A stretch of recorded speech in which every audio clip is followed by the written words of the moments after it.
ඔය මුදුසිනහා ගීතයේ අරුත පැහැදිලි කරන්න හොඳම දවස අද රාමසාන් දවස කියලා මට හිතුණා. මොකද ඒ ගීතේ කියවෙන්නේ මුස්ලිම් තරුණියකට කියාගන්න බැරි ආදරයක් කරපු සිංහල තරුණයෙක් ගැන. ඉතින් ඒ ඔය මුදුසිනහා ගීතය දැනටත් ඕගොල්ලෝ අහලා නැත්නම් මගේ ප්‍රොෆයිල් එකට ගිහිල්ලා හරි නැත්නම් මම මේ වීඩියෝ එකේ කමෙන්ට් එකක් විදිහට අමුණන්නම් ගීතයේ ලින්ක් එක. ඉතින් මුලින්ම මම මේ ගීතය ලියවිච්ච විදිහ කියන්නම් ඕගොල්ලන්ට. මේ ගීතය ලියුනේ මම කැම්පස් එකේ ෆයිනල් ඉයර් වගේ ඉඳද්දී මට මුස්ලිම් ගර්ල් කෙනෙක්ට ක්‍රෂ් එකක් ගියා. හැබැයි මම යාළුවන්ට කිව්වහම ඒ යාළුවෝ හැමෝම කිව්වේ ඕක හරියන්නේ නැහැ මචං, ඒගොල්ලන්ගේ කල්චර් එක වෙනස්, අපේ කල්චර් එක වෙනස්, මේක හරියන්නේ නැහැ කියලා තමයි කිව්වේ. ඉතින් ඒ වෙලාවේ මටත් හිතුණා ඇත්තටම මේක හරියයිද නැද්ද. ඉතින් පොඩි සැකයක් තිබ්බ නිසා ඇත්තටම ගොඩක් කට්ටියක රෙකමෙන්ඩේෂන් එක උනේ අහන්නත් යන්න එපා, ඇහුවොත් ෆ්‍රෙන්ඩ්ෂිප් එකක් නැති වෙයි. ඒ නිසා ෆ්‍රෙන්ඩ්ෂිප් එක හරි තියාගන්න ඕන නම් ආස්ක් අවුට් කරන්නෙත් නැතුව ඉන්න කියලා. ඉතින් මම ඒ අත්දැකීම ගීතයකට පෙරළුවා.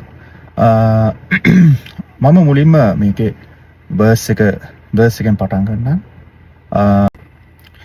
පළවෙනි වර්ස් එක පටන් ගන්නේ ලබා ගන්නට ඔය වත පුන් සඳ හරස් වේවිද සැකයි තරුවේ අඩ සඳ කියලා. ඒ කියන්නේ පුන් සඳ වගේ ඔය වත ඔය මූණ ලබා ගන්න මට ඉස්ලාම් ධර්මයේ හරස් වේද. තරුවේ අඩ සඳ කියන්නේ ඉස්ලාම් ධර්මයේ ලෝගෝ එක. ඉතින් ලබා ගන්නට වගේ ඔය වතපුන් සඳ හරස් වේවිද සැකයි තරුවේ අඩ සඳ. ඒ කියන්නේ ඉස්ලාම් ධර්මයේ හරස් වේවිද මේ පුන් සඳක් වගේ මූණ මට ලබා ගන්න. ඊළඟ පදමාලාව වෙන්නේ දුපට්ටාවෙන් තව තවත් හැඩවෙන සඳ සංගවන්න එපා වගේ වත අමාවක සඳ. ඒ කියන්නේ දුපට්ටාව දානවා ගොඩක් මුස්ලිම් ගර්ල්ස්ලා දුපට්ටාව දානවා. හැබැයි ලංකාවේ ගර්ල්ස්ලා ගොඩක් මූණ මහන්නේ නැහැ. ඉතින් ඒ වෙලාවේ කියන්නේ දුපට්ටාවෙන් හැඩ වුණාට මූණ වහන්න එපා අමාවක සඳ වගේ කියලා. එතන දුපට්ටාවෙන් හැඩ වෙන සඳ කියලා පාවිච්චි කරලා තියෙන. සඳ කියන්නේ එතන දුපට්ටාවෙන් හැඩ වෙන වෙලාව කියන එක.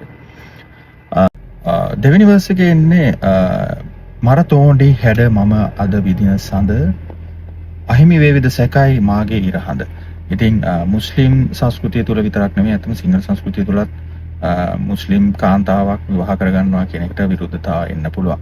ඉතින් ඒක තමයි මම මෙතන අදහස් කරන්නේ. මම කොහොම හරි මේ යුවතියව යාළු කරගෙන මරතෝණ්ඩි හැඩ විඳින්න පුළුවන් වුණත් මගේ දෙමව්පියන් මේකට කැමති වෙයිද? අහිමි වේවිද මාගේ ඉරහඳ. ඉරහඳට සමීප උපමා කරලා තියෙන්නේ දෙමව්පියන්. ඊට පස්සේ දෙවෙනි වර්ස් එක අවසන් වෙන්නේ හැඩට පෙනුනත් වෙසක් දානගේ පුරසඳ වෙනස කිමදයි කියන් මට මුබාරක සඳ. ඉතින් ඒ කියන්නේ වෙසක් දවසේ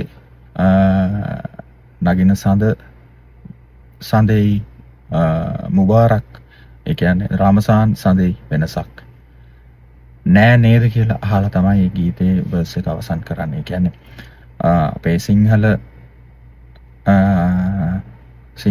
ජනතාවගෙත් මුස්ලිම් ජනතාවගෙත් වෙනසක් තියෙනවද හැමෝම මිනිස්සු නේද කියන අර්ථය තමයි එතනදි දෙන්නේ.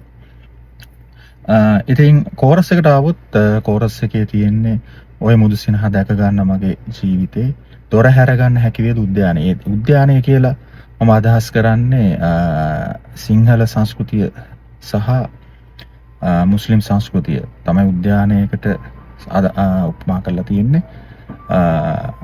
මගේ උයනේ දොර අගුළු බිඳුනත් කෙසේ ඔබ උයනේ දොර අගුළු තද වැඩි සිතේ. ඒ කියන්නේ